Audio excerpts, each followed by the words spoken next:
Make in India നല്ല ആശയമാണെങ്കിലും അത് നടപ്പാക്കുന്നതിൽ പ്രധാനമന്ത്രി മോദി പരാജയപ്പെട്ടെന്ന് പ്രതിപക്ഷ നേതാവ് രാഹുൽ ഗാന്ധി. മേക്ക് ഇൻ ഇന്ത്യയുടെ പരാജയത്തിന്റെ ഫലമാണ് ഇന്ത്യൻ പ്രദേശത്ത് ചൈനയുടെ സാന്നിധ്യം.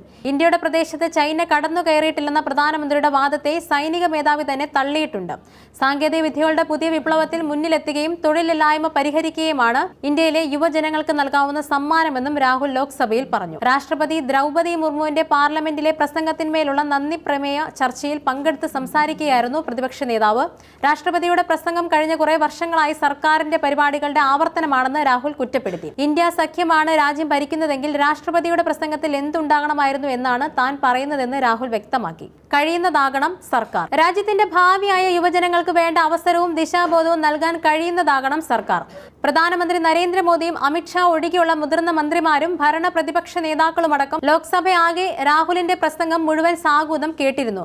മോദിക്കും സർക്കാരിനുമെതിരെയുള്ള രാഹുലിന്റെ ആക്രമണങ്ങളെ പ്രതിരോധിക്കാൻ പാർലമെന്ററി കാര്യമന്ത്രി കിരൺ റിജിജുവിന്റെ നേതൃത്വത്തിൽ BJP-ക്കാർ പലതവണ ഇടപെട്ടെങ്കിലും രാഹുൽ അക്ഷോഭ്യനായ പ്രസംഗം തുടർന്നു. സമീപകാലത്ത് രാഹുൽ നടത്തിയ ഏറ്റവും ശക്തവും ഫലപ്രദവും വ്യക്തതയുമുള്ള പ്രസംഗമായിരുന്നു ഇന്നലത്തേത്. അമേരിക്കൻ പ്രസിഡന്റ് ഡൊണാൾഡ് ട്രംപിന്റെ സ്ഥാനാരോഹണത്തിന് പ്രധാനമന്ത്രി മോദിക്ക് ക്ഷണം നേടാനായാണ് വിദേശകാര്യമന്ത്രി ഡോക്ടർ എസ് ജയശങ്കർ അമേരിക്കയിലേക്ക് പോയതെന്ന രാഹുൽ ഗാന്ധിയുടെ പ്രസ്താവനയ്ക്കെതിരെ പാർലമെന്ററി കാര്യമന്ത്രി കിരൺ റിജിജുവിന്റെ നേതൃത്വത്തിൽ BJP പ്രതിഷേധിച്ചു. ഉൽപാദനത്തിലടക്കം ഇന്ത്യ ശക്തമായാൽ അമേരിക്കൻ പ്രസിഡന്റ് ഇന്ത്യയിലെത്തി നമ്മുടെ പ്രധാനമന്ത്രിയെ ക്ഷണിക്കുമായിരുന്നുവെന്നും രാഹുൽ പറഞ്ഞു. രണ്ട് രാജ്യങ്ങൾ തമ്മിലുള്ള ബന്ധവുമായി ബന്ധപ്പെട്ട കാര്യത്തിൽ ഇത്രയും അടിസ്ഥാനരഹിതവും ഗൗരവതരവുമായ പ്രസ്താവന നടത്താൻ പ്രതിപക്ഷ നേതാവിന് കഴിയില്ലെന്നും പ്രധാനമന്ത്രിയുടെ ക്ഷണത്തെക്കുറിച്ച് സ്ഥിരീകരിക്കാത്ത പ്രസ്താവനയാണ് അദ്ദേഹം നടത്തുന്നതെന്നും കിരൺ റിജിജു പറഞ്ഞു. നിങ്ങളുടെ മനസ്സമാധാനത്തിന് ഭംഗം വരുത്തിയതിൽ ക്ഷമ ചോദിക്കുന്നു എന്ന പരിഹാസത്തോടെയായിരുന്നു രാഹുൽ പ്രതികരിച്ചത്.